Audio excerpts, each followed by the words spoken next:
بسم الله والحمد لله والصلاة والسلام على رسول الله صلى الله عليه وسلم وعلى آله وصحبه أجمعين. Brothers and sisters, this is your brother Jamil Abdul Rauf. May Allah Azza wa Jal bless you all, forgive us, and put blessing in our time in the circumstances that we're in. I wanted to share something that's very beneficial, bi'idhnillah Azza wa Jal. Inshallah, it will be a life changer for everybody. And this is a very simple thing, small adjustment. How many of you understand the hadith of the Prophet ﷺ, إِنَّمَا الْأَعْمَالُ بِالنِّيَّاتِ, actions are judged by their intention. وَإِنَّمَا لِكُلِّ امْرِئٍ مَّا نَوَى, and every person will have what he intended. What does that mean? Think about it. How can we benefit, the maximum benefit from this statement of the Prophet ﷺ, which most scholars consider the greatest or one of the greatest hadith of Islam? Imam Shafi'i said that this hadith is worth 1/3 of Islam. Why is this hadith so important?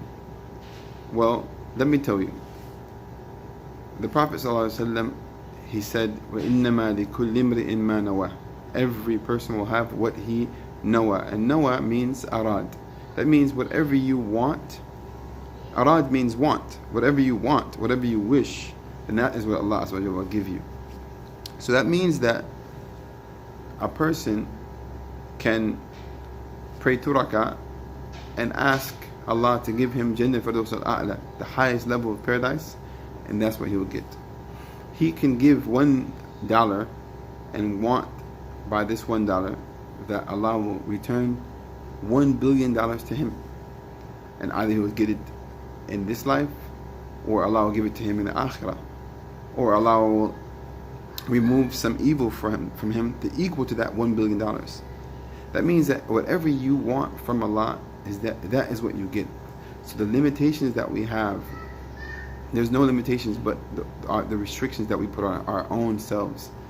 Allah Azza wa Jalla, whatever you wish for, He's greater, and His bounty is more inclusive than what you can ever imagine. There's no limits. So therefore, we have to stop putting limits on what we think what we want, and start wanting more from Allah for the small things that we do, because Allah is Shakur.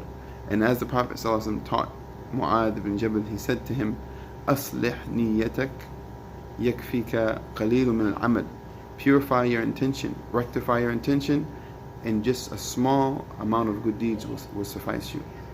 No matter what you do, it's not about what Allah.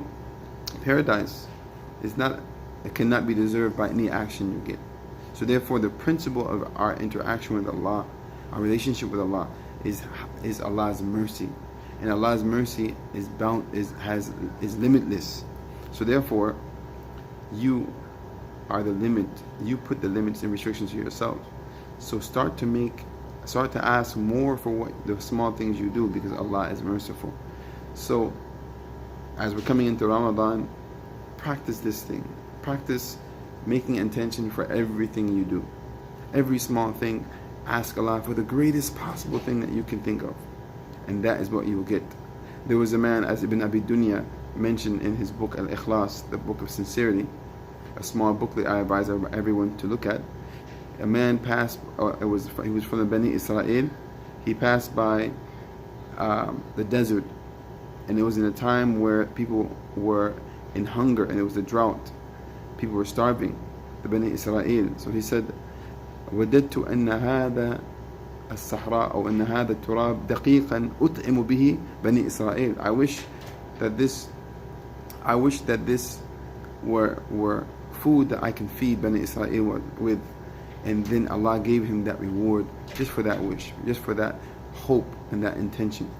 Therefore, brothers and sisters, you can ask for anything, for the small things that you do, and that is what you'll get. وَإِنَّمَا لِكُلِّ امْرِئٍ مَّا نَوَى, everyone will have what he intended. So start to put this into practice, because the business of a believer and his actions are not only the physical things he does externally with his tongue and his hands, it's also with the intentions that he makes.